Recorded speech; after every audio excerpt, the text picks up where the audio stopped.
This method hides this method, which means if we invoke the display method on an object that is typed to employee, we get display. If we invoke display, or this display in particular, if we invoke display on a variable that, or an object that is typed to person, we will always get this method. So the C# compiler realizes that you probably don't want this behavior. So as a result, we get this warning saying it hides inherited member. Use the new keyword if hiding was intended. So there's actually a keyword called new that's not like the new operator, but basically says, okay, C# compiler, I know what I'm doing, shut up. That's all it does. But it still is very intended behavior. Because it's saying to you, hey, look, this could get really confusing really quickly.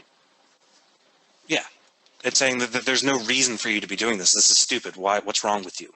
And then you can use the new keyword to say, hey, C# compiler, I know I'm stupid, just leave me alone. But what if you want to say, all right then, do it your way?